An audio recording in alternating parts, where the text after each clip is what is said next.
वालेकुम। ये वीडियो बहुत इंटरेस्टिंग होने वाली है क्योंकि ये एज ऑफ सेंसिबिलिटी है और इससे पहले मैं एज ऑफ ऑगस्टेड एज जो है वो उसकी वीडियो बना चुका हूँ। अगर वो आपने नहीं देखी तो डिस्क्रिप्शन में आप लिंक मिल जाएगा। तो आप इससे पहले आपने मेरे चैनल को सब्सक्राइब नहीं किया तो प्लीज़ सब्सक्राइब कीजिए और वीडियो मैं स्टार्ट करता हूँ। 1750 से इस एज को ख़त्म माना जाता है। ये एज ख़त्म हुई और एज ऑफ सेंसिबिलिटी आई। 1750 से एज ऑफ सेंसिबिलिटी की शुरुआत हुई। इस वक्त दोस्तों लिटरेचर में एक सबसे बड़ा नाम आ गया था सैमुअल जॉनसन का। इस एज में सैमुअल जॉनसन दोस्तों एक पोएट थे, एसेइस्ट थे, मॉरलिस्ट थे, लिटरेरी क्रिटिक थे और दोस्तों इनको डॉक्टर जॉनसन के नाम से भी जाना जाता है। ये दोस्तों इंग्लिश हिस्ट्री के अंदर बहुत ही सम्मानित व्यक्ति थे।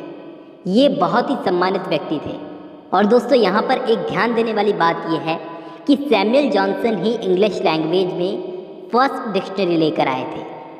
दोस्तों इसको जब तक ऑक्सफोर्ड डिक्शनरी नहीं आई थी तब तक सैमुअल जॉनसन की इसी डिक्शनरी को बहुत यूज़ किया जाता था। और दोस्तों सैमुअल जॉनसन ने अपने टाइम पर 3 बड़े आयरिश ऑथर्स को उभरते हुए देखा था। इन 3 आयरिश ऑथर्स में सबसे पहला नाम था ओलिवर गोल्डस्मिथ का, दूसरा रिचर्ड शेरिडन जिनके 2 प्लेज अभी हाल ही में मैंने आपको पढ़ाए हैं, और तीसरे नोवेलिस्ट थे लॉरेंस स्टर्न।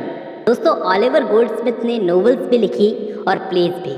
रिचर्ड शेरिडन ने द राइवल्स और द स्कूल फॉर स्कैंडल नाम के 2 प्लेज लिखे थे जिनको हाल ही में मैंने रिसेंटली कवर किया है। दोस्तों ये दोनों ओलिवर गोल्डस्मिथ और शेरिडन ये दोनों कॉमेडीज लिखते थे और रेस्टोरेशन कॉमेडी से बड़े प्रभावित थे ये दोनों। इनके अलावा दोस्तों लॉरेंस स्टर्न ने उस वक्त की एक बहुत ही ज़रूरी नोवेल लिखी थी ट्रिस्ट्रम शैंडी।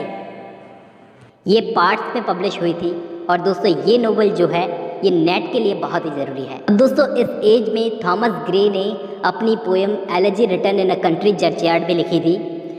दोस्तों कुछ ऐसी पोएम्स भी लिखी गई इस एज में जिनके आने से इंग्लिश लिटरेचर में रोमांटिसिज्म की शुरुआत हुई और इसी टाइम पर इंग्लिश लिटरेचर में फर्स्ट गॉथिक नोवेल भी लिखी गई जिसका नाम था कासल ऑफ ऑटरेंटो। और 1764 में ओलिवर गोल्डस्मिथ ने भी अपनी एक नोवेल लिखी थी विकर ऑफ वेकफील्ड। इसको दोस्तों मैंने इन दोनों को ही कवर कर रखा है, कासल ऑफ ऑटरेंटो को भी कवर कर रखा है और विकर ऑफ वेकफील्ड को भी। और दोस्तों अब वो टाइम आ गया था जब एक बहुत बड़े पोएट ने जन्म लिया था, विलियम वर्ड्सवर्थ। इसी वक्त अमेरिकन और फ्रेंच रेवोल्यूशन भी हुआ, अमेरिका आज़ाद भी हुआ और इंडस्ट्रियल रेवोल्यूशन भी आने वाला था।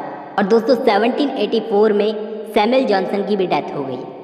1792 में पीबी शैले का जन्म हुआ, मतलब अब रोमांटिक पोएट्स का जन्म हो रहा था। और दोस्तों 1795 में विलियम वर्ड्सवर्थ की मुलाकात हुई एस टी कॉलरेज से।